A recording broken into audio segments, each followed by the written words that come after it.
right, so get this. ChatGPT can talk now. Have you heard about this? Talk, like actually talk. Like a real person. Yeah, it's wild. We've gone from typing to tapping, and now our phones are going to be blowing up with AI voice notes. Like straight out of the movies, right? Totally. Well, you sent us a ton of articles about this whole thing. Everything from how the tech actually works to folks freaking out about who gets to try it first. Yeah, it's been kind of crazy. So let's unpack it all for our listeners. And since you're the AI whisperer here, what were your first thoughts when you saw this update drop? Honestly, my first thought was, it's about time. Right. Like, we all knew voice was the next big thing, right? For sure. But even knowing that the speed of this rollout and how good the tech already is, it's impressive. Okay, so speed and how good it is.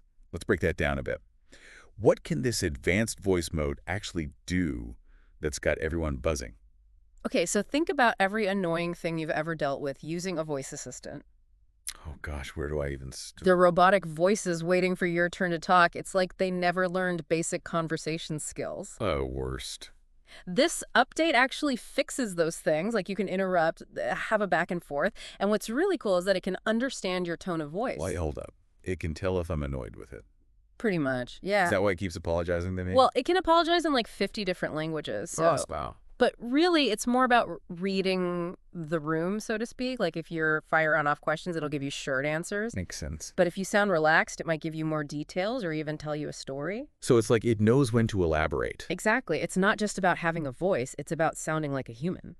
Okay, that's kind of blowing my mind. And speaking of voices, they've gotten in trouble for that before, right? Oh, yeah. Like, wasn't there that whole thing with one of the early voices sounding a lot like a certain very famous actress? Yeah, they learned their lesson from that one. I bet they did. So what's different this time around? So they hired actual voice actors this time, and they said they really focused on making the voices sound warm, approachable, voices you'd actually want to listen to for a while. Okay, but can we listen for a while, or is it like a time limit? That's a great question, and it's something a lot of people want to know the answer to. For sure. I know you sent over some info about how not everyone gets to even try this voice thing out yet. Yeah, that's right. It's like they're rolling it out in phases. So it's exclusive for now. Like a VIP club for your AI. Kind of, yeah. Yeah. Right now, it's mostly ChatGPT Plus and Team users who've gotten access. The perks of paying for premium. So ChatGPT is basically like, show me the money, then you can hear my voice. Basically. But they did say that enterprise and education users are next in line. Okay, so they're gradually expanding the guest list. But did they say when free users might get to try it out? No word on that yet. So everyone's just kind of left wondering, is it me, ChatGPT? Is it me? Pretty much. And that makes me wonder about this whole idea of access to new technology. Like, shouldn't everyone get to benefit from these advancements? Not just the folks who pay extra or work for certain companies. It's a really important point. Because what happens to the people who get left behind? Exactly. Like, what if talking to AI becomes the norm? Will there be a whole segment of the population that can't keep up? It's like anything else. Change can be exciting, but it also comes with challenges. Challenges, and maybe some growing pains. But let's shift gears for a sec, because we also read that even if you do get access to this fancy new voice mode, there are limits on how much you can use it. Yeah, that's right. It's like getting a shiny new car, but then finding out there's a mileage cap. Well, it all comes down to processing power. Voice AI is really complex, and all that data crunching takes a toll on their systems. So they're basically putting us on a voice diet. In a way, yeah. They need to manage those resources and make sure everything runs smoothly for everyone. Makes sense, I guess. But did they say how much we're actually allowed to use it? Like, is it a certain number of minutes per day or something? You know, it's funny. They haven't actually clarified how they're measuring usage. Seriously? I know, right? It's like they're intentionally keeping us in the dark. Which just makes everyone even more curious. Exactly. Everyone's speculating about it online, but no one knows for sure. So we're left to just chat away until we hit some invisible wall. Or until they cut us off mid-sentence. Oh, the horror of being silenced by AI. But hey, at least we'll still have the regular old text-based ChatGPT. Always. So if I burn through my daily voice allowance, I can always just go back to typing my existential questions. Exactly. Think of it like having a limited data plan. You can use as much Wi-Fi as you want, but once you hit that data cap... You're stuck with snail speeds. Exactly. Yeah. It's a compromise, but it's better than nothing. Totally. But speaking of things that make you go, let's talk about the elephant in the room. What's that? Privacy. Ah, yes. This whole thing with AI listening to our voices and analyzing our emotions, It's a little unnerving to think about. Definitely makes you think twice about what you say. Right. Because who's actually listening in? What are they doing with all that information? That's the million-dollar question. Exactly. All right. So spill the tea. What does our research tell us about how ChatGPT is handling all this voice data?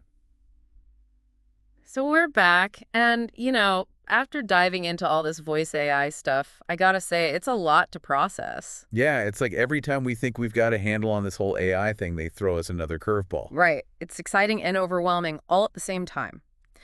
But before we get too lost in the sauce, let's get back to that privacy thing, because I know our listeners are waiting for the inside scoop on what ChatGPT is doing with all those voice recordings. Okay, so for starters, according to OpenAI's own website, advanced voice mode does store your audio clips. Okay, does store, that doesn't sound great. What does that even mean, though? Like, Yeah. are we talking about a few minutes, a few hours, or are they saving my voice for all eternity? They say they delete the audio within 30 days of you deleting the chat itself. 30 days. That's something, I guess. Yeah. But I bet there's a but coming, right? There's always a but, isn't there? Always. So spill it, what's the catch? Well, there are exceptions to that 30-day rule, like for legal reasons. Legal reasons, like what? So if there's a warrant or some kind of legal issue, they might have to hold on to the data. Okay, that makes sense, I guess. Mm.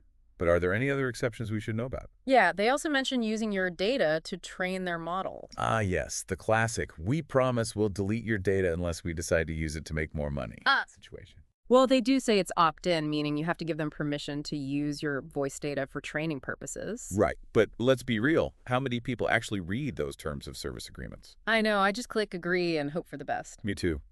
But this whole conversation brings up a bigger question for me. Are we ready for a world where our devices can not only listen to us, but actually understand us on a deeper level? It's a valid question, because it's one thing to have a computer that can process language, but it's a whole other ballgame to have one that can grasp human emotion. Exactly. And with this new voice update, it feels like we're stepping into uncharted territory. Absolutely. It's like we're giving AI the keys to the castle, but we're not sure what it's going to do with them. And that's both exciting and a little bit terrifying, don't you think? For sure. It's like with any new technology, there are always going to be trade-offs. But the more we talk about these issues, the better equipped we'll be to navigate them. Totally. We can't just stick our heads in the sand and hope that everything will work itself out. We need to be having these conversations now before it's too late. Exactly. Because the future of AI is not something that's going to be decided by a select few. It's going to be shaped by all of us. And that's why I love doing this show, because it gives us a chance to really dig into these topics and get people thinking critically about the role of AI in our lives. I agree. And at the end of the day, that's what it's all about, right? Making sure that technology serves us, not the other way around. 100%. Oh, okay. So to our listeners out there, keep those brains buzzing and keep asking those tough questions, because the more informed we all are, the better equipped we'll be to navigate this brave new world of talking AI. And hey, if you ever need someone to bounce ideas off of, where to find us. Absolutely. Until next time, stay curious, stay skeptical, and most importantly, stay chatty.